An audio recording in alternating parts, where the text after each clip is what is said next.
Hadir di tengah-tengah kita yaitu adalah Ustadz Dr. Andes Haji Muhammad Jamaluddin SPSI selaku Ketua LPCR PMPP Muhammadiyah.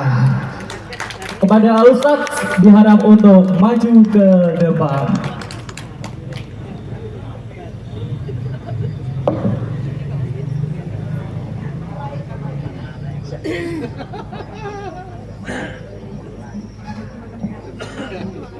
Baik, Al Ustadz datang dari mana tadi Pak? Dari Solo gitu, perjalanan. Ini ada mic-nya, boleh dipakai juga. Nah, ini jauh-jauh dari Solo datang ke sini pukul 6:30 sampai Jember. Nah, langsung datang ke acara ini. Nah, luar biasa sekali Bapak cabang ranting kita. Nah, pada kali ini beliau yang akan memandu terkait bagaimana memajukan kesejahteraan bangsa yang katanya menjadi narasi pada milad pada kali ini. Nah, beliau juga yang akan menyampaikan peran Muhammadiyah dalam memajukan kesejahteraan bangsa melalui cabang dan ranting. Dan inilah yang akan disampaikan oleh Al Ustadz Dr. Andes Haji Muhammad Jamaluddin SPSI. Kami persilahkan.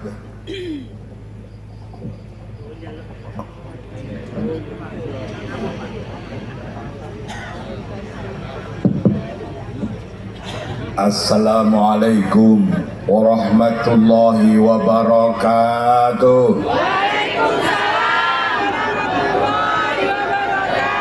Beri mas.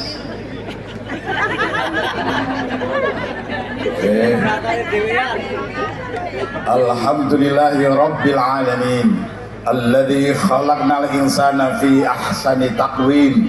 Asyhadu an la ilaha illallah al-malikul haqqul mubin wa asyhadu anna muhammadan abduhu wa rasuluh al-mab'utsu rahmatan lil alamin. Allahumma salli wa sallim ala Muhammad wa ala alihi wa sahbihi ajma'in.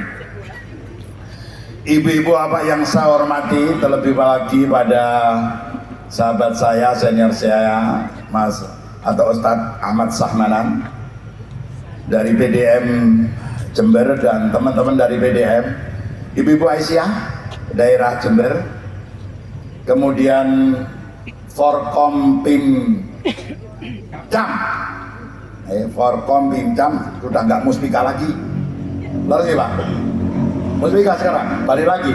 Oh, kalau di Jogja masih pakai Forkom Pim Kap Kapanewon, tidak ada kecamatan di Jogja. Ya, ternyata setiap daerah beda. Muspika yang saya hormati, hadir di sini Bapak yang mewakili Pak Camat, Bu Camat maaf, yang saya hormati, dari Polsek, Pak Kapolsek langsung ya, dari Koramil ada di belakang Pak. Yang saya hormati, saya kalau melihat seragam Bapak ingat masa lalu. Saya dilantik jadi perwira ABRI tahun 91, saya letting 91 Pak. Jadi perwira sekolahnya di Komando Pendidikan Angkatan Laut, perwira biasa ABRI, jadi ABRI waktu itu. 95 polisi berdiri sendiri, saya memilih jadi polisi. Jadi apa namanya, ya saya pernah jadi tentara, jadi polisi gitu lah Bu ya. Ya, jadi kalau sekarang kok gemuk seperti ini ya, karena sudah pensiun dini saya. Kalau terus ya mungkin saya jadi apalah, nggak tahu dah. Nah Bapak Ibu, kemudian sahabat-sahabat kita dari ormas Islam yang lainnya, ada NU, ada LDI dan yang lainnya yang saya hormati, juga ibu-ibu dari Muslimat NU, terlebih lagi kepada keluarga besar Muhammadiyah dari ranting-ranting se-PCM Ambulu. Bersyukur kepada Allah pada malam hari ini kita bisa pengajian dalam rangka Milad Muhammadiyah ke-113. Saya minta izin saya turunkan mimbar di sini. Karena kalau saya di sana Bu, saya nggak akan kelihatan. Ya kan? Nggak akan kelihatan. Terus secara ilmu komunikasi dan psikologi komunikasi akan jauh. Betul nggak? Betul.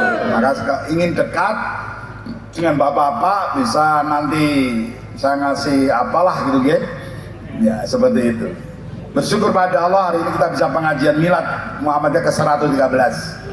Kita hadir di majelis yang mulia, majelis ilmu memahami agama Islam yang Allah dan para malaiknya seneng karo orang kumpul untuk memahami agama.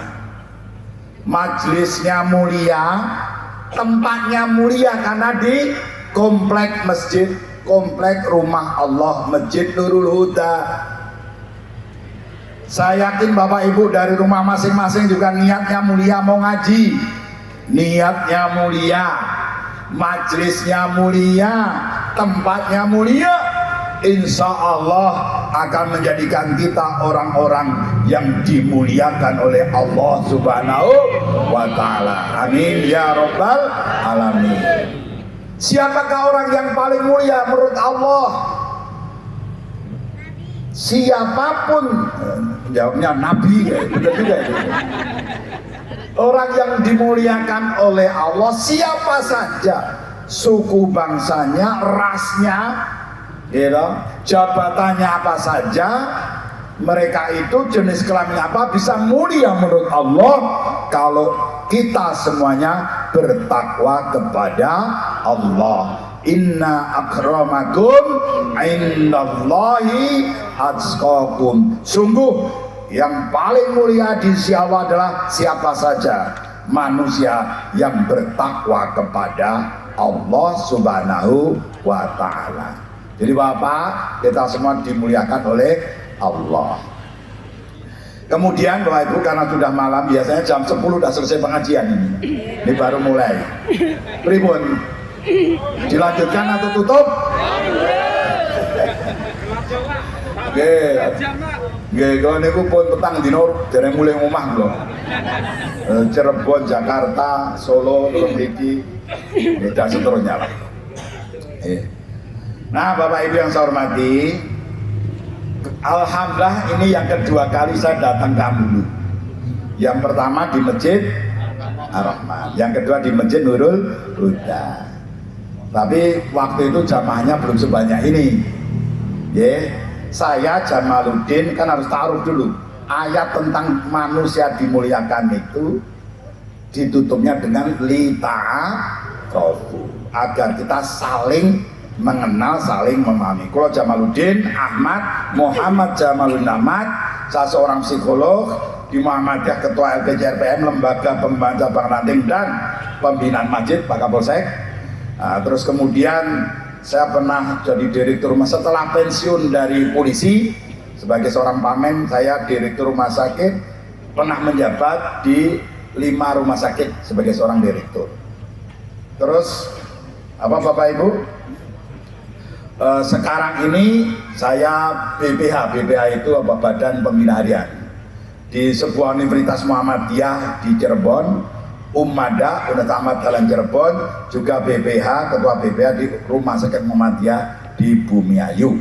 Sehari-hari pekerjaan saya dulu, dan ini bulan terakhir saya direktur di PKU Muhammadiyah Cepu. Nah, gitu. Jadi biar tidak ada yang tanya saya ngomong kayak sopo. Jadi saya pernah jadi tentara, pernah jadi polisi, jadi identitas saya jelas. Gitu ya Bapak Ibu. Ada yang tanya waktu pengajian nyeletuk gitu, kenapa Pak keluar dari polisi? Ya biar jabatan saya diisi orang lain, karena yang pengen jadi polisi banyak. Akhirnya diisilah jabatan saya. Alasan yang lain, saya ingin kembali ke jalan yang lurus. Jalan yang saya pilih kok jalan yang benar itu. Ya, insya Allah benar juga Pak. Tapi kalau ibu ngomong jalan yang benar, jadi polisi itu sesat. Padahal polisi itu salah satu pekerjaan mulia di sisi Allah. Bahkan doa Nabiullah Ibrahim ketika memohon pada Allah, wa qala Ibrahim Rabbi ja'al hada balada. Nabi Ibrahim doa pertama yang diminta itu negerinya aman, dan itu tugas pokok Pak polisi. Maka polisi yang baik jalan tol ke surga, tapi kalau polisi jahat jalan tol ke neraka. Itu resikonya penegak hukum. Sama jaksa hakim begitu, kalau jadi hakim jaksa yang baik jalan tol ke surga, kalau sebaliknya jalan tol ke neraka. Bapak, saya doakan Bapak sehat walafiat. Jadi polisi yang baik, kita nanti ketemu di surganya Allah Subhanahu wa Ta'ala. Bapak Ibu, Bapak Ibu yang saya hormati, kalau udah malam kita langsung pokok masalah. Muhammadiyah sudah memasuki abad kedua. Abad pertama 1912 sampai 2012. Abad kedua 2012 sampai 2112. Betul? Iya, masuk abad kedua. Jarang organisasi yang mampu berusia lebih dari 1 abad. Dan Muhammadiyah salah satunya yang memasuki abad kedua. Amal usahanya terus bertambah, bukan berkurang, bahkan tersebar ke luar negeri. Bahkan oleh media internasional diumumkan Muhammadiyah organisasi terkaya keempat di seluruh dunia. Terus nanti ya tepuk tangan boleh lah, tapi nanti guru-gurunya kan protes, kaya kok gajiku 300. Bapak Ibu perlu ngertos ya, yang disebut di total 450 triliun itu aset, bukan omset. Wujudnya tanah bangunan, duitnya ada, tapi bukan 450 triliun itu wujudnya duit semua, buatan duitnya ada. Kenapa kaya? Karena seluruh tanah bangunan, sekolah dan sebagainya itu satu nama, milik Perserikatan Muhammadiyah. Nggak boleh Ustadz Samanan terus memiliki SMA Muhammadiyah, nggak bisa. Itu milik di mana-mana sampai ke Papua satu pemilik, yaitu Perserikatan. Pesantren Muhammadiyah namanya macam-macam, satu pemilik Perserikatan Muhammadiyah. Oleh karena itu Bapak Ibu yang saya hormati, karena sudah 113 tahun masuk abad kedua, maka kita syukuri semua pemberian Allah. Kok bisa sampai 113 tahun? Gimana itu Ustaz Jamal? Menyimpulkan pidato ceramah Pak Ketua Umum, Pak Dalanwai dan Bapak PP, saya simpulkan dari isi pidato-pidato milad dan juga pikiran saya sendiri. Mengapa Muhammadiyah masih bisa bertahan dan terus tumbuh berkembang? Pertama, karena Allah, insya Allah masih sayang pada Muhammadiyah. Allah masih ridho, Allah tasih tresno dumateng Muhammadiyah. Kalau Allah sudah gak sayang sama Muhammadiyah, gak ridho sama dia, gampang bubar ke Muhammadiyah. Dulu Masyumi gabungan semua unsur NU Muhammadiyah gabung, bubar saja pada partai terbesar zaman itu. Gampang Allah membubarkan. Tapi Allah masih sayang sama kita sehingga Muhammadiyah mampu masuk abad kedua. Sekarang mengapa Allah masih sayang? Pertama, insya Allah di Muhammadiyah masih banyak orang yang ikhlas. Ketua ranting angkat tangan. Ketua isya ranting, ketua ranting angkat tangan. Bapak-bapak, jenengan itu jadi pengurus Muhammadiyah dibayar apa malah metu duitnya? Ya nggih. Metu duitnya kok udah guyang-guyu. Itulah orang Muhammadiyah, Pak.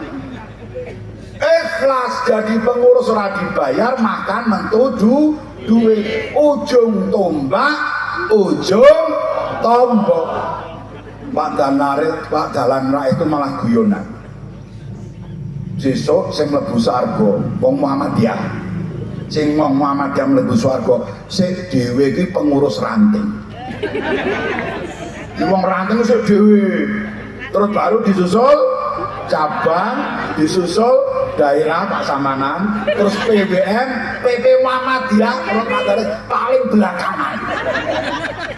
Nah, tetapi karena saya PP Muhammadiyah ngurusi cabang ranting, kalau mau dipindah ini, guyonan saja ini. Ya, karena apa? Di ranting itu serba perjuangan.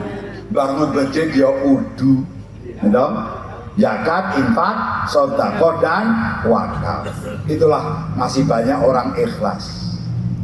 Bapak-bapak, saya pernah ditemui tim perumus undang-undang, rencana undang-undang yayasan dan ormas menemui saya. Setelah wawancara 1 jam lebih, pertanyaannya muncul lucu. Pak Jamal, niku Pak Din Samsudin, waktu itu Pak Din Ketua Umum Muhammadiyah, niku gajinya berapa? Kan bayangke direktur rumah sakit aja gajinya 15 juta, 20 juta, rektor gajinya sekian. Berarti Pak Din gajinya berapa itu, ratus juta. Terus saya jawab, Pak, pengurus Muhammadiyah dari ranting sampai PP tidak digaji sama sekali. Yang digaji adalah para pegawainya, direkturnya. Pengurus Muhammadiyah tidak digaji sama sekali. Yang mampu difasilitasi, pakai mobil cabang, gitu. Kalau nggak punya mobil, ya pinjem mobilnya orang Muhammadiyah. Kalau mau dijemput mobil Fortuner. Tak kira mobil PCN, tak boleh tulisannya Rano. Nah, Pak Zainal, ternyata mobil salah satu warga Muhammad, itulah mobilnya Tigo. Ya, seperti itu. Terima kasih Pak Sinten Mustain. Ya, mobilnya enak loh. Di kereta nggak bisa tidur, ya di mobil hampir tidur. Nah Bapak Ibu, masih banyak orang ikhlas. Lah mohon keikhlasan ini dijaga terus. Meskipun zaman tumbuh berkembang maju, tetap ikhlas itu penentu kebaikan sebuah organisasi. Masih banyak orang Muhammadiyah. Banyak itu berarti ada juga yang mulai tidak ikhlas, ada juga. Begitu nggak kepilih jadi pengurus Muhammadiyah, nesu-nesu. Nah, terus begitu nggak, itu ada juga, tapi itu sedikit, yang banyak tetap masih ikhlas. Yang kedua, pada malam Bapak Ibu, mengapa Muhammadiyah berumur panjang? Di samping karena sayangnya Allah, ridhonya Allah, di Muhammadiyah masih banyak orang ikhlas. Yang kedua, di Muhammadiyah masih banyak orang yang amanah. Dibantu pemerintah 200 juta, ya 200 juta itu berapa lokal Bu? Tapi begitu jadi malah 10 lokal, total biayanya bukan 200 malah jadi 1 miliar. Dari mana yang 800 juta? Dari orang-orang Muhammadiyah yang mengeluarkan duit, sehingga orang menjadi seneng kalau bantu 200 dan ini 1 miliar. Dan ini harus dijaga. Yang ketiga, Bapak Ibu, yang pertama apa? Allah masih sayang. Yang kedua, banyak orang Muhammadiyah masih ikhlas. Yang ketiga, amanah. Yang ketiga, keempat, masih banyak orang yang mau berkorban dan berjuang di Muhammadiyah. Di Jakarta ada seorang mualaf Cina, warga Muhammadiyah baru, mewakafkan 56 hektar di Cilengsi, sebelah Cilengsi Jonggol Pak. 56 hektar satu orang kepada Muhammadiyah. Kenapa? Karena kalau saya wakaf Muhammadiyah mesti akan dipelihara. Di Jawa Tengah ada seorang pengusaha dan kiai NU yang mewakafkan tanah, rumah sakit dan peralatannya kepada Muhammadiyah. Yang satu beliau kiainya sama, pengusaha sama, yang satu wakaf pesantren pada teman-teman Nahdlatul Ulama. Begitu kan? Kenapa rumah sakitnya wakafnya kemana dia? Kalau Muhammadiyah tak kasih rumah sakit, mesti akan tumbuh, berkembang, jadi besar, jadi amal jariah saya. Yang pesantren diberikan teman-teman NU, dua-duanya jalan. Dan sekarang rumah sakit Muhammadiyah bernama Rumani PKU Muhammadiyah Semarang. Yang paling wakaf Bapak Kiai Haji Rumani. Sekarang cucu beliau yang jadi direktur utama rumah sakit Muhammadiyah. Masya Allah. Ibu ya. Terus apa lagi Bapak Ibu? Ada suatu hari saya ngasih pengajian di kampung sawah perbatasan Bekasi dengan Jakarta. Ada kampung sawah di situ Bapak, 1 RW 18 gereja. Kalau ibu-ibu dulu nonton TVRI ada gereja kok pakai peci, pakai kerudung, itulah kampung sawah. Orang-orang Betawi yang tidak sadar sudah berpindah agama. 18 gereja 1 RW Bapak. Terus kami dilaporkan gimana waktu saya direktur rumah sakit Islam Jakarta. Di Muhammadiyah itu di Jakarta punya 5 rumah sakit. Rumah sakit Islam Jakarta Pusat, rumah sakit Jakarta Timur Pondokopi, Jakarta Utara Kelapa Gading, terus milik cabang di Jakarta Selatan. Terus ada satu rumah sakit yang unik, rumah sakit jiwa Islam milik PP Muhammadiyah. Di Muhammadiyah itu satu-satunya organisasi Islam, gerakan Islam yang punya rumah sakit jiwa. Niku yang bar pemilu pilkada itu pasiennya tambah sampai 40%. Jadi banyak orang pengen jadi bupati, pengen jadi anggota dewan itu siap menang, nih siap kalah. Maka kalau ibu punya suami, punya anak, punya anggota dan gue siap menang le, nggih Bu, siap kalah, nggih Bu, lanjut. Gue siap menang, nggih Bu, siap kalah, boten rasa. Karena buktinya begitu diumumkan hasilnya, nah, banyak yang stres, masuk rumah sakit jiwa. Tapi juga ada yang stres tapi nggak masuk rumah sakit jiwa, malah lari ke masjid.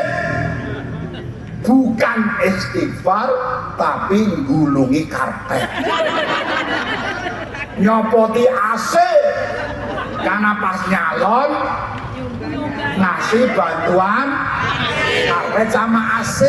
Begitu kalah jigo itu masih lumayan gampang sih jigo Pak. Ada calon anggota dewan kalah itu terus jalan aspalnya dikelotoki meneh, viral di TV, di YouTube, kalah aspalnya dicabut, digulung meneh. Nih Bapak-bapak, itu rumah Muhammadiyah punya rumah sakit jiwa. Itu pas saya di situ ada, kita dikabari begitu. Terus sikap Muhammadiyah gimana? Bakar gereja? Tidak. Marah-marah? Tidak. Muhammadiyah kalau ada dilapori gitu nggak boleh marah-marah, nggak boleh emosi. Akhirnya Pak, kita rapat apa tindakan kita. Ya kemudian Pak, kita melakukan tebakan itu. Buatlah kita musola di kampung itu. Yang masih Islam kita ajak ke masjid, didirikan TPA. Lama-lama mereka pengen buat pesantren. Ya, diadakan pengajian rutin dulu, pembinaan, kalau sudah bagus dimulai mendirikan pesantren. Pas saya ceramah di hari Akad pagi itu Pak, saya pas ceramah cerita tentang perjuangan dan perkorbanan Rasulullah, para sahabat, sampai cerita Pak A.R. Fakhruddin yang sampai wafatnya. A.R. Fakhruddin itu Kiai Haji A.R. Fakhruddin, kalau di sini berteman akrab dengan Kiai Haji Ahmad Siddiq gitu. Itu beliau itu apa? Sampai meninggalnya nggak punya rumah karena kredit rumah dihapusi kalau pengusahanya. Pas mau ditempati rumahnya sudah milik orang lain. Saking api Pak Air itu Pak, saking sederhananya beliau, amanahnya beliau. Nah kemudian saya pengajian cerita tentang perjuangan pengorbanan. Ada seorang bapak-bapak itu nangis Pak, bajunya koko sudah agak kekuning-kuningan, nangis terseduh-seduh pas mendengar ceramah saya. 3 minggu kemudian saya didel oleh Pak Subagiono, itu pengurus cabang Madya Pondok Gede.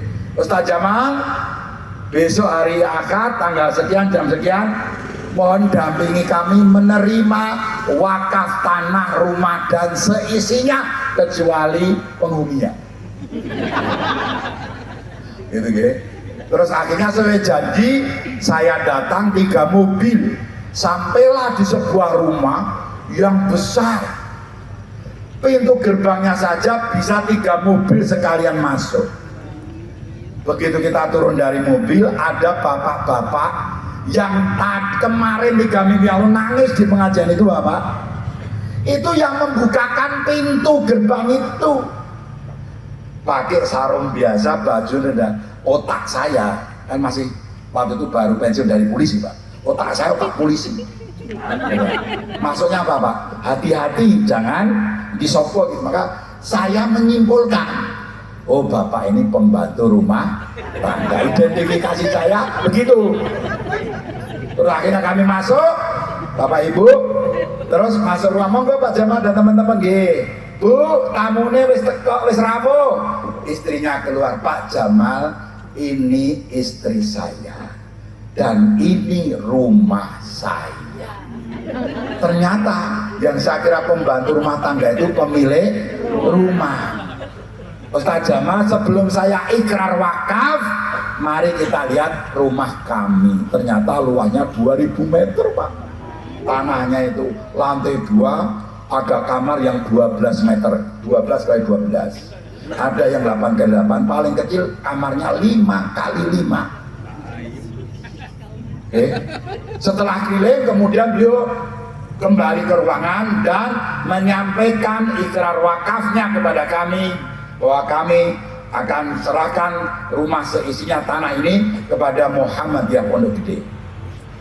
Kami Pak tidak langsung menerima karena saya pernah punya pengalaman, bapak ibu wakaf terus anaknya datangi saya protes, kami nggak setuju Pak Jamal. Hati-hati, saya lihat foto di rumah itu apa Pak? Ada foto suami istri bapak ibu tadi dengan 2 anak laki-lakinya. Maka saya tanya Bapak, terima kasih Bapak sudah beredar wakaf, tapi tidak langsung kami jawab untuk memastikan dulu apakah 2 putra Bapak itu, ya, dua-duanya insinyur Pak, putranya itu, Bapak ini juga insinyur. Itu apakah putra Bapak Ibu sudah setuju Bapak menyerahkan rumah seisinya itu diwakafkan ke Muhammadiyah? Saya tanya begitu, suami istri tadi berpelukan nangis terseduh-seduh itu Pak. Hati, dalam hati saya masih hati polisi Pak. Wah Rasido Cak, wah nggak jadi Cak, nggak jadi Cak itu, wah nggak jadi.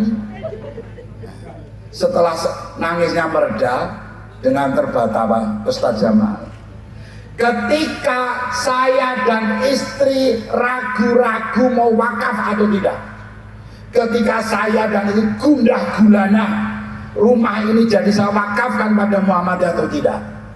Kenapa? Karena rumah ini sudah ditawar oleh pimpinan tempat ibadah di belakang kami.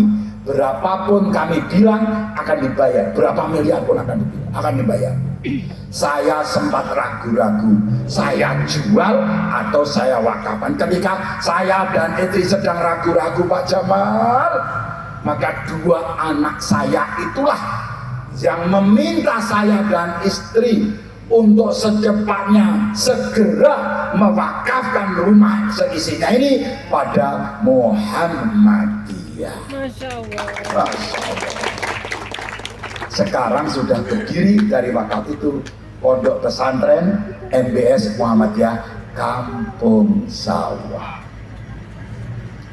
Selama masih ada orang seperti ini, maka Muhammadiyah umurnya akan panjang. Cerita yang kedua Pak, yang kedua di ranting Muhammadiyah Gunung Pring Muntilan Magelang, ya, itu komplek peziarahan kita para wali, para kiai. Tapi ada Muhammadiyah kecil di situ, 9% penduduknya Muhammadiyah. Yang lainnya dari teman-teman Nahdlatul Ulama. Nah, di Ranting ini meskipun hanya 9% warganya, tapi juara 1 Ranting Muhammadiyah Nasional, Gunung Pring. Kenapa? Ranting ini punya TK saja lebih dari 4 Ranting. Terus punya SD Muhammadiyah unggulan yang sekarang inden 6 tahun.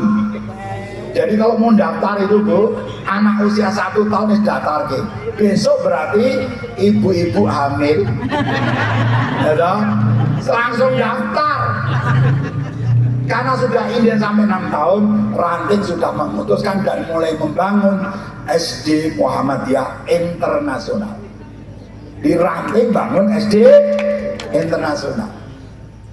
Terus punya SMP program khusus, siswanya hampir 1000.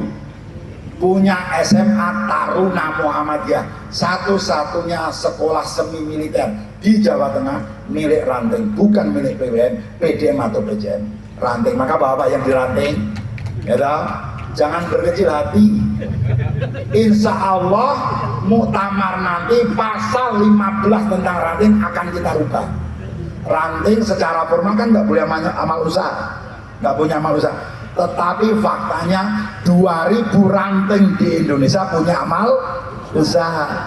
Jangan rantingnya yang dilarang, tapi ADART-nya yang dirubah. Maka besok akan kita rubah. Ranting salah satunya tugasnya mengelola dan menyelenggarakan amal usaha. Jadi besok Ranting bisa punya rumah sakit, bisa perguruan tinggi, bisa apa saja. Kayak Ranting Gunung Pring. Nah, SMA Taruna Muhammadiyah yang semi militer lulusannya ke Akpol, ke Akmil dan sebagainya itu Pak. Itu sedang bangun masjid, santrinya, tarunanya semakin banyak, butuh bangun masjid.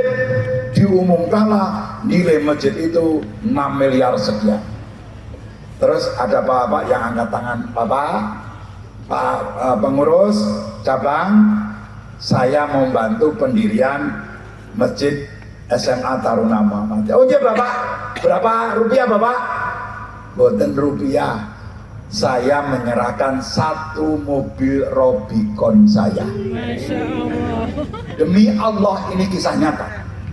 Bapak yang pengen lihat Ranting datang ke sana dan akan ketemu Bapak itu yang menyerahkan 1 mobil Robicon kepada Muhammadiyah untuk bangun masjid Taruna Muhammadiyah.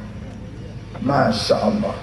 Itu kan orang kaya Pak, biasa lah. Kan saya ceritakan lagi di tempat yang sama. Kalau tadi SMA Taruna, ini SD Muhammadiyah sedang rehab renovasi, butuh dana sekian miliar. Spanduknya dipasang, sedang masang spanduk, ada seorang bapak-bapak ya, naik sepeda tua, sepedanya lebih tua dibanding bapak-bapaknya itu. Turun, assalamualaikum Pak Ketua Ranting, waalaikumsalam Bapak. Niki ajeng bangun SD Meleto nggih rehab. Niku butuh wesi, niki bangunan mengke butuh wesi berapa juta. Ketua Rantingnya stres ditanya. Kalau dijawab jujur, mesake, nggak mau naik sepeda. Yang dijawab bohong, piye? Akhirnya milih bohong. Gitu. Ayo bohong untuk kebaikan. Pak, ini nilai besi ini 75 juta. Tapi Bapak yang Bapak, kalau niku bodoh nih, kalau ngertos hitung-hitungan, orang mungkin bangunan sebesar ini besinya mau 75 juta. Nangis karena Bapak bilang 45 juta, mari sekarang pergi ke bank, saya akan bayarkan cash 75 juta. Kiri. Terus apa? Sekarang Pak, enggak 75 juta. Akhirnya hari itu turun uang cash 17 juta. Sekarang pertanyaan, siapa Bapak itu? Kok keluar uang 7 padahal sepeda nelek, bajunya sederhana sekali.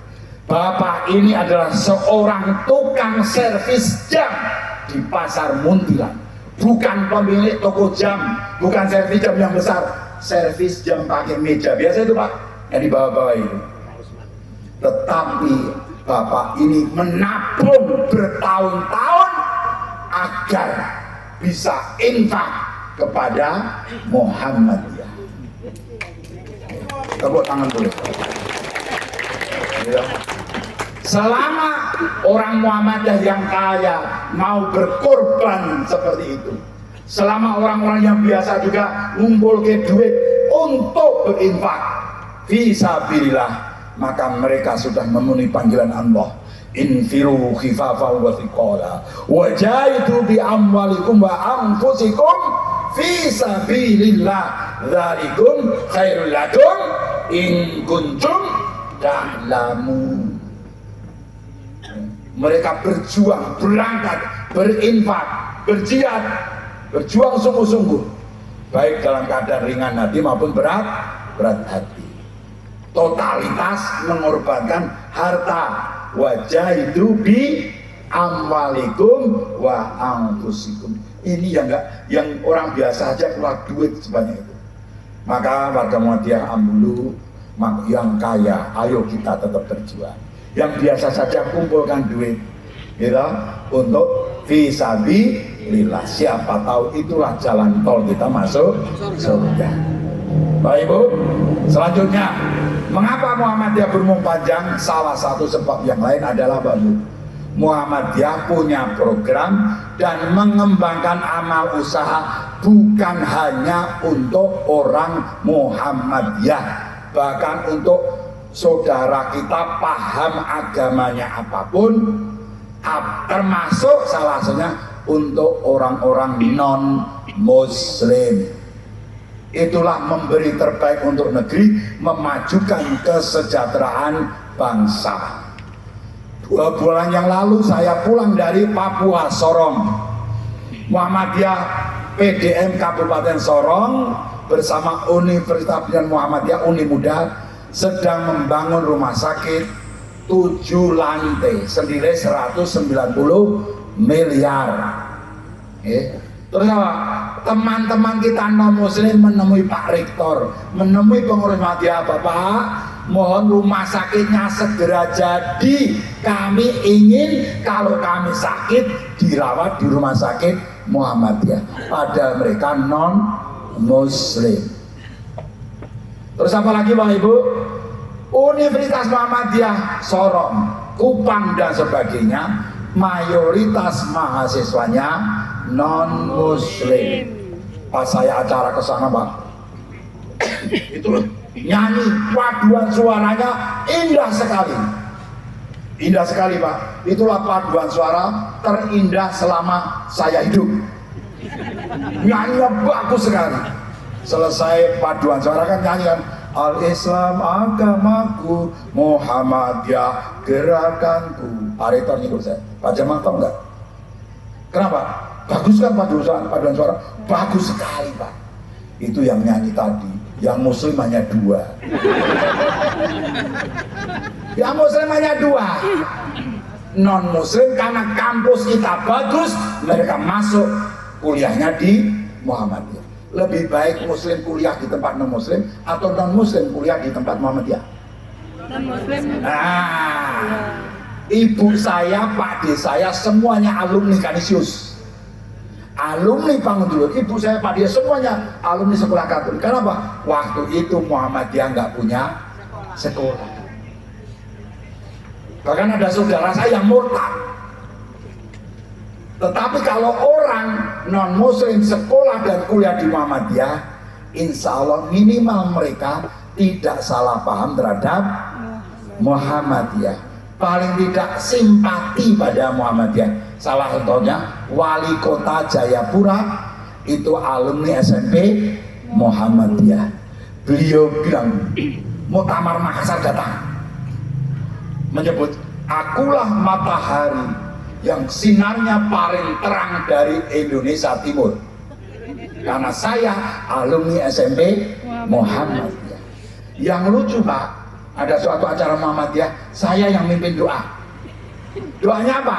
Raditu billahi robba. Padahal belum non muslim, karena itu dihafal sejak SMP. Aneh-aneh toh. Saya pengen jadi anggota Muhammadiyah, gak bisa, syarat anggota Muhammadiyah harus beragama Islam. Maka kemarin saya usulkan di Tanwir, dikonsolidasi, anggota Muhammadiyah harus Islam. Tapi relawannya, simpatisannya tidak harus beragama Islam. Mengapa Pak? Di Eropa itu puluhan ribu anggota tapak suci itu non muslim Pak. Mau disebut apa ini? Bisa kita sebut simpatisan non muslim tapi simpati pada Muhammadiyah.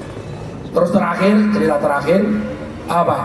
Ketika Gunung Merapi, gunung api di Sangir Tawet meletus, maka MDMC, Lembaga Bantuan Bencana Muhammadiyah, datang pertama kali sebelum pemerintah datang di situ Pak. MDMC kita. Maka MDMC kita salah satu lembaga pertolongan bencana terbaik di dunia. MDMC. Dan kemarin dinyatakan sebagai lembaga penanggulangan bencana berbasis kesehatan pertama di Asia Tenggara. Muhammadiyah. Itu nggak gampang Bu. Nah, ketika gunung meletus, Muhammadiyah datang pertama kali, pulang terakhir kali. 3 bulan itu Pak, pas perpulangan saya datang ke Manado, mengucapkan terima kasih pada teman-teman yang sudah berjuang nggak pulang 3 bulan. Ketika yang lain sudah pergi, Muhammadiyah terakhir masih menemani para korban. Bapak Ibu perlu tahu, para korban gunung meletus itu tidak satu pun beragama Islam. Itulah Islam rahmatan lil alamin yang dikembangkan oleh Perserikatan Muhammadiyah. Siapapun yang kena bencana, yang terluka, maka Muhammadiyah akan sembuhkan dan bantu.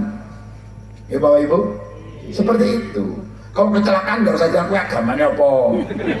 Kowe agamaku non muslim mati yo kowe. Tolong di rumah sakit begitu tambah agamanya apapun. Karena Muhammadiyah berkorban pada firman Allah Quran surah Al-Maidah, satu nyawa yang kita selamatkan sama dengan menyelamatkan nyawa manusia seluruh dunia. Tapi kalau kita menyengaja karena kelalaian atau menyengaja satu orang mati karena kebodohan kita, kelalaian kita, kesembronan kita, maka kita sama saja membunuh manusia seluruh isi dunia. Itulah Pak, agamanya pun ditolong. Penutup Bapak Ibu, karena ini milad 113 milad itu ulang tahun, kalau bahasanya awam itu begitu Bu. Karena milad kita bersyukur pada Allah sudah melampaui 113 tahun Muhammadiyah memiliki 23 pahlawan nasional. Bukti Muhammadiyah sejak Indonesia belum lahir sudah mengabdi kepada bangsa dan negara. Maksudnya bukan negara, mengabdi kepada bangsa Indonesia Nusantara. Istilah yang sangat akrab oleh teman-teman NU kita. Muhammadiyah lahir 1912, Ahmad Dahlan pendirinya diangkat sebagai pahlawan nasional, sama dengan Kiai Haji Hasyim Asy'ari yang pernah 3 kali nyantri bareng Kiai Haji Ahmad Dahlan. Teman akrab antara Kiai Hasyim Asy'ari dengan Kiai Haji Ahmad Dahlan. Terus mana Pak? Walidah Dahlan, Bung Karno, Insinyur Juanda, Oto Iskandar Dinata, Jenderal Sudirman dan sebagainya, 23 pahlawan nasional. Muhammadiyah berjuang sejak Indonesia belum merdeka sampai Indonesia hari ini berulang tahun. Indonesia kemarin keberapa Pak? 80 tahun.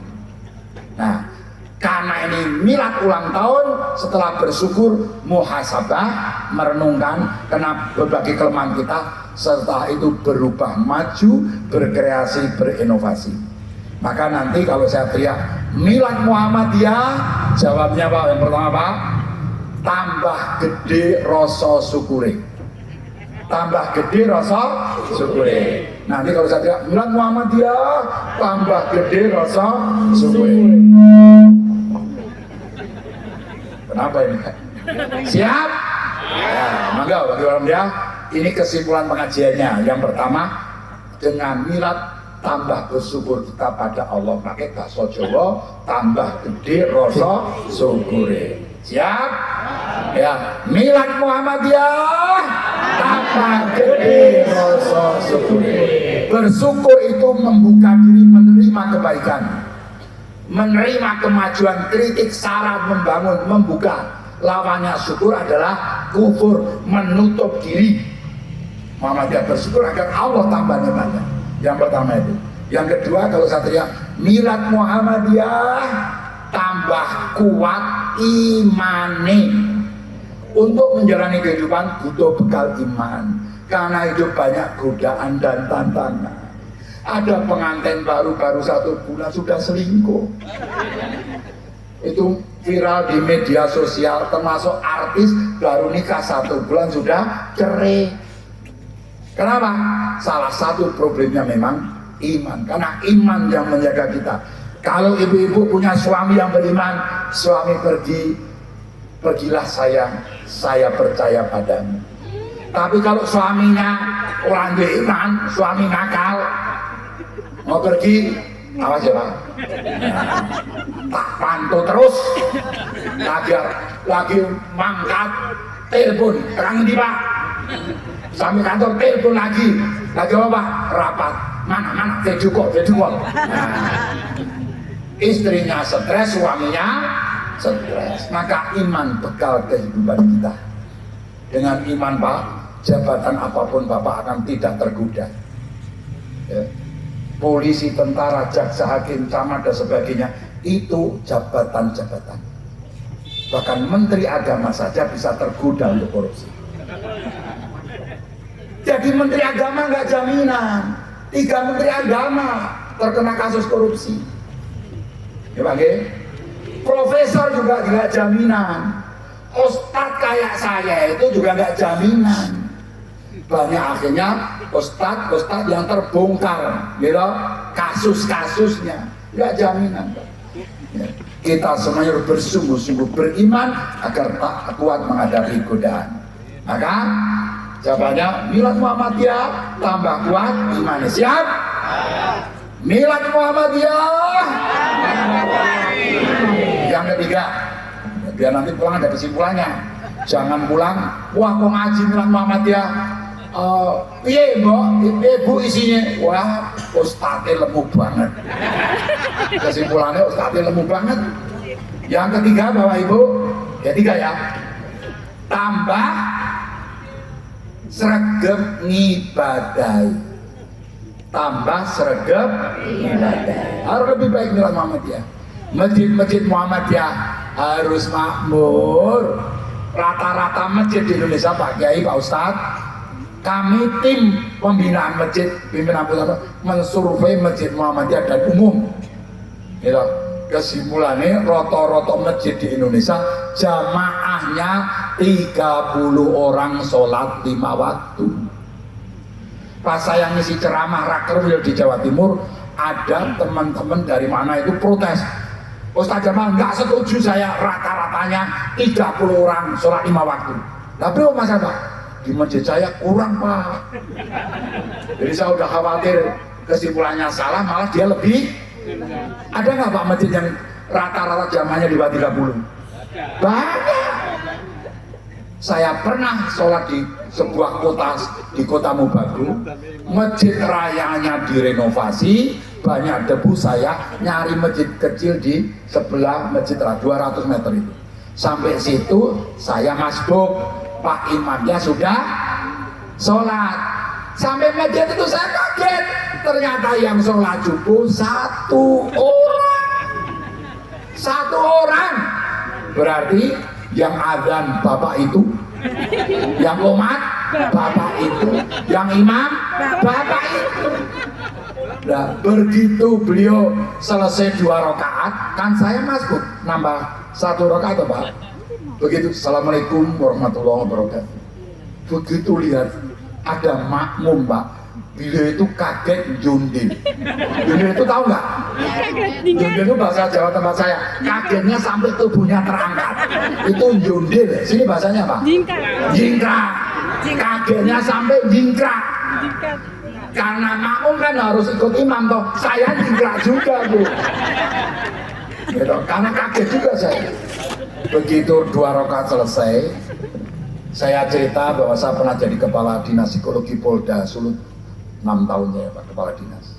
Di jelek-jelek ini pernah jadi pejabat saya, setingkat Kapolres seperti saya. Di Manado promosi ke Polda Metro dan seterusnya.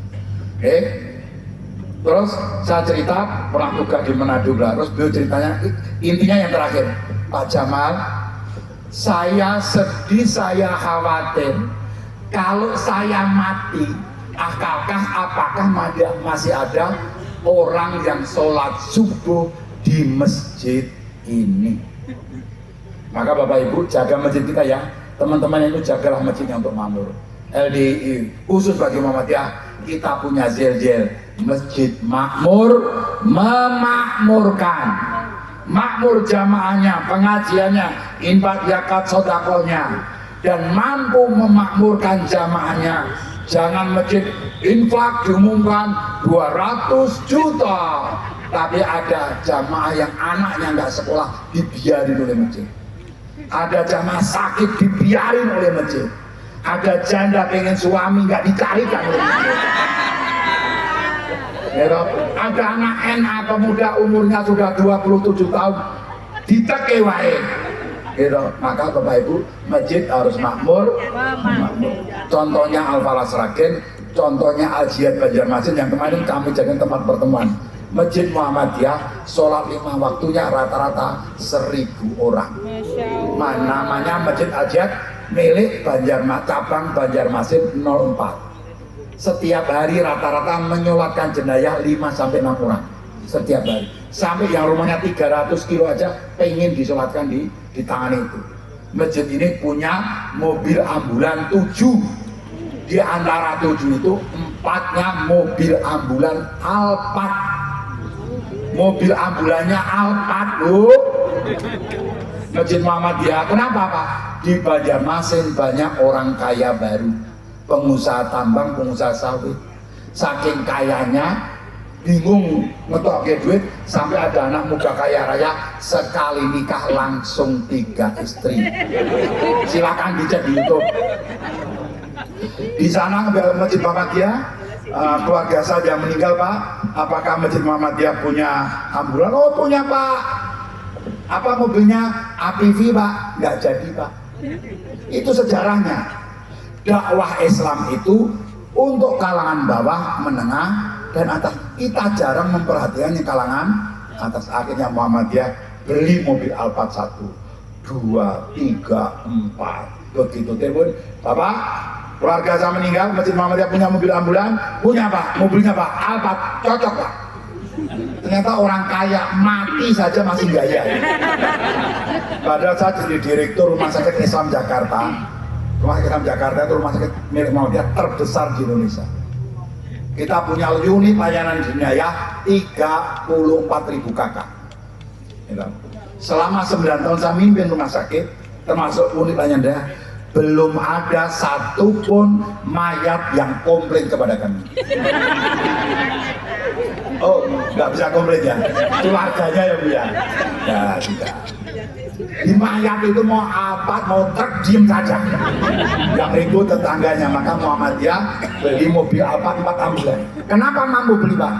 Infak masjid ini rata-rata satu bulannya 500 juta. Sekali Jumatan 50 juta. Sekali Jumatan infaknya 50 juta. Setiap hari infak sholat 5 waktu, seminggu saja 50 juta. Bahkan bulan Oktober kemarin dapat 750 juta. Masjid Muhammadiyah tingkat kecamatan infaknya 750 juta. Imamnya digaji, marbotnya semuanya digaji. Imamnya 3 kali UMR. Lebih tinggi dari gajinya Pak Kapolsek. Ya, itu Pak G. Apa tadi kesimpulan terakhir? Memakmurkan masjid. Sekarang Bapak, masjid sudah bagus-bagus. sayang kalau kosong isinya. Saya mengajak Bapak Ibu apapun ormasnya, gerakannya, perkumpulannya, ayo kembali ke masjid, memakmurkan masjid agar Allah memakmurkan Indonesia. Khusus bagi warga Muhammadiyah. Bapak-bapak, mulai besok pagi siap semuanya jamaah sholat subuh di masjid? 10 sih jawab. Ulangi bapak-bapak warga Muhammadiyah. Mulai besok pagi bapak siap sholat jamaah subuh di masjid? Siap. Alhamdulillah. Ibu-ibu, di Muhammadiyah sama dengan di NU. Gitu. Karena ada kelompok baru yang wanita sholatnya di masjid, di rumah saja. Tapi Muhammadiyah setelah mempelajari semua dari Al-Quran dan hadis-hadis tentang sholat jamaah bagi wanita, kesimpulannya apa? Masih tadi fatwanya setelah mempelajari hadis semua yang tentang sholat jamaah bagi wanita, kesimpulannya wanita-wanita dianjurkan sholat jamaah 5 waktu di masjid. Ke masjid menuntut ilmu, pengajian dan sebagainya. Berarti Ibu Aisyah enak sholat jamaahnya di masjid. Ibu-ibu, mama, mulai besok pagi siap sholat jamaah di masjid? Siap. Kalau mama sudah siap, selesai urusan Pak. Karena mama adalah ras terkuat di muka bumi.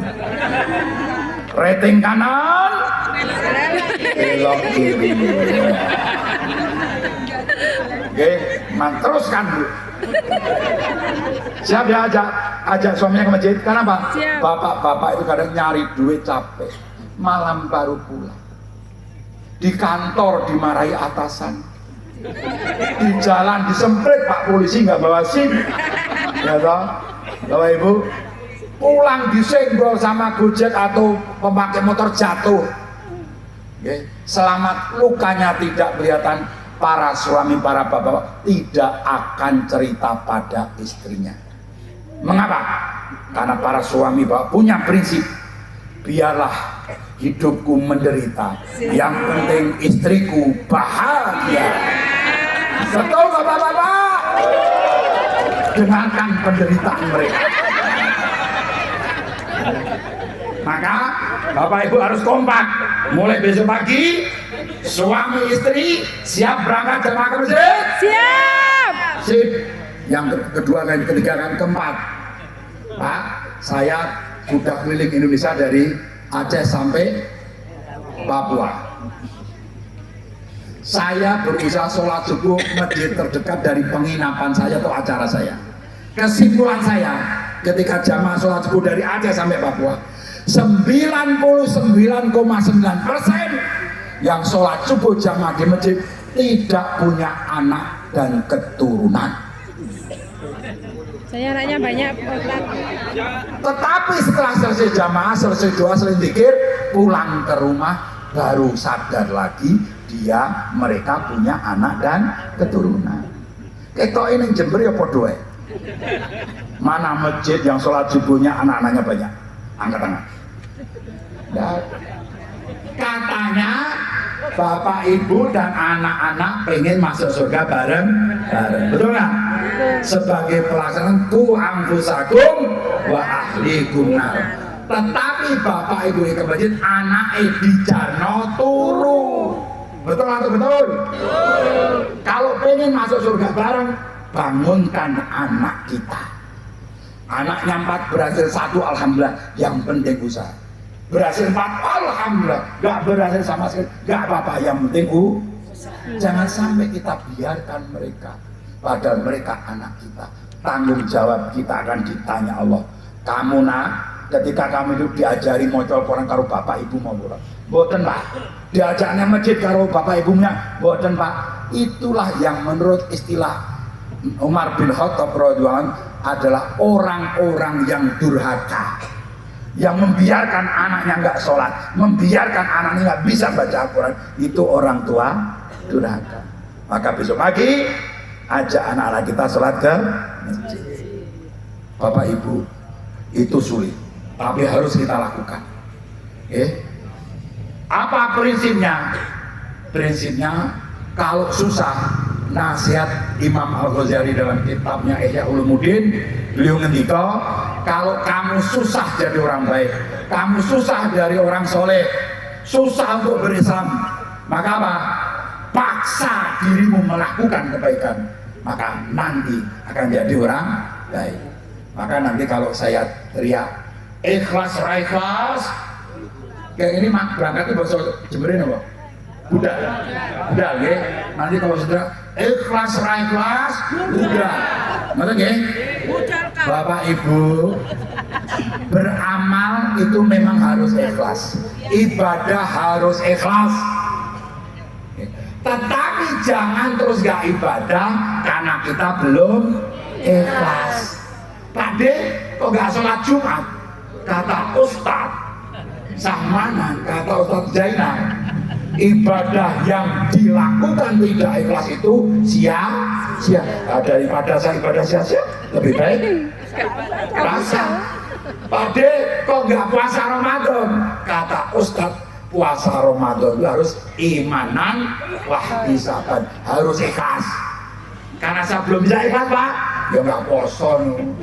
Kalau ibadah itu ikhlas ya dilakukan, tidak ikhlas juga dilakukan. Yang belum ikhlas insya Allah bisa jadi ikhlas. Maka Bapak Ibu tua muda, kalau azan sudah berkumandang sholat 5 waktu, hayya ala sholah, hayya ala salah, as-sholatu khairum minan naum, maka tua muda dipanggil Allah sholat 5 waktu. Ikhlas na ikhlas, ikhlas na ikhlas, ikhlas na ikhlas. Oh ngerti iku nggih? Pak Ketua PCM Pak Sam, besok lihat masjid-masjid kita. Itu mau ngomong tok apa tenanan? Bu, mari kita serius. Ajak suami, ajak anak, ikhlas mangkal. Bapak-bapak, bagaimana pengen masuk surga bareng-bareng, sholat wis ra bareng? Bapak, ibu, ibu-ibu pengen masuk surga bersama putra putrinya enggak? Iya. Ibu-ibu pengen ke surga ketemu suaminya lagi enggak? Iya. Lihat coba, jawabnya tegas. Bapak, bapak pengen ke surga ketemu istrinya lagi enggak? Saya jawab pohon telu, yang lainnya belum. Yang lainnya tersenyum.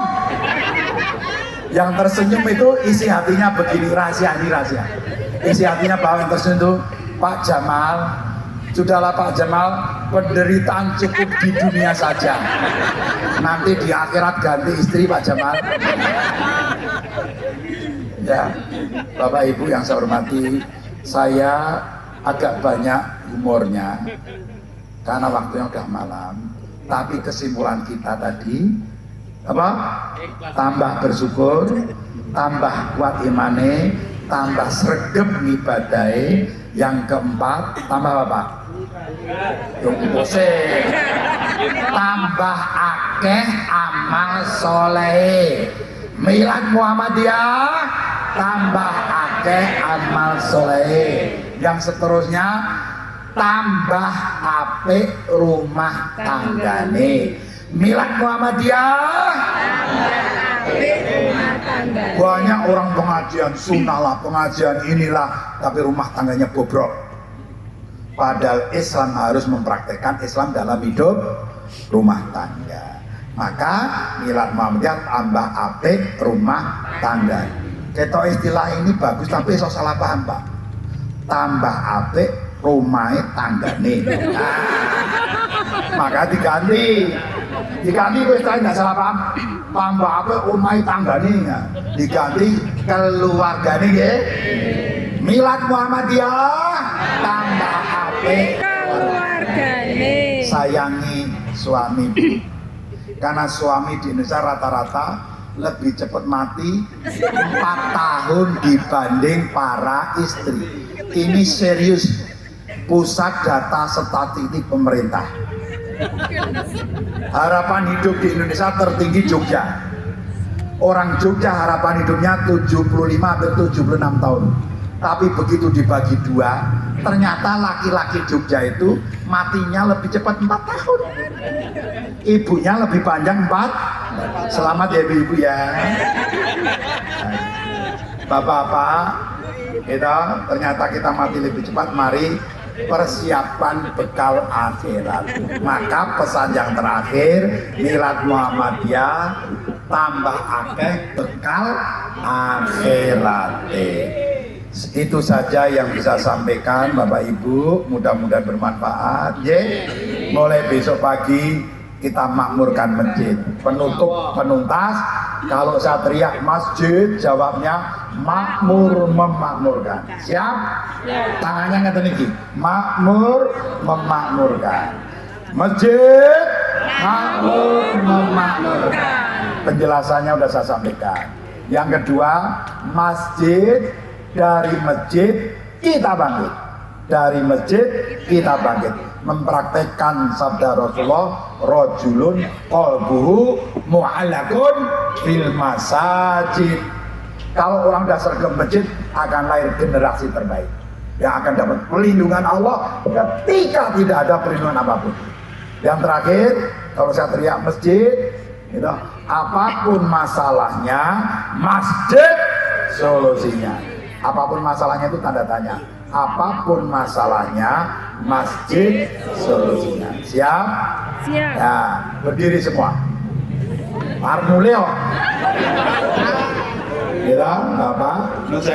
Yang sanggup berdiri, yang nggak sanggup nggak apa-apa. Saya ulangi, masjid makmur memakmurkan, makmur memakmurkan. Masjid, dari masjid kita bangkit. Yang ketiga, masjid apapun masalahnya, masjid solusinya. Terus terakhir itu Allahu Akbar, tepuk tangan. Persiapan.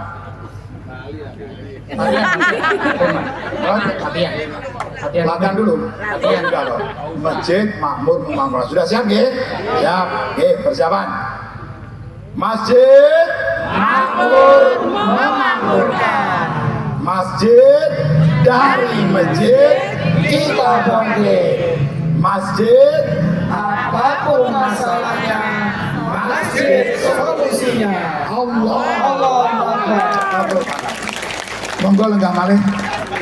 Yang tepuk tangannya bagus sampai seperti semutan, insya Allah akan menyembuhkan berbagai penyakit psikosomatik. Penyakit psikosomatik itu penyakit fisik tapi sebabnya pikiran dan perasaan. Siapa tadi yang tepuknya begini? Insya Allah akan banyak sembuh dari penyakit. Yang tepuknya mengene-ngene kimburang. Bapak Ibu nanti kapan-kapan bisa diundang dokter Proboseno. Beliau jadi dokter yang dokter penelitiannya tentang tepuk tangan. Yang diteliti jamaah haji. Ternyata jamaah haji banyak yang stres. Nah, jadi yang tidak tepuk bagus tadi ya nasib lah. Bukan lagu yang nama itu. Gitu aja nggih. Bapak Ibu, mohon maaf dari Ambulu menginspirasi Indonesia. Pak utusan dari Pak Camat terima kasih, Pak Kapolsek terima kasih, teman-teman dari NULDI terima kasih. Muhammadiyah harus jadi contoh teladan di Indonesia. Terima kasih. Assalamualaikum warahmatullahi wabarakatuh. Waalaikumsalam warahmatullahi wabarakatuh.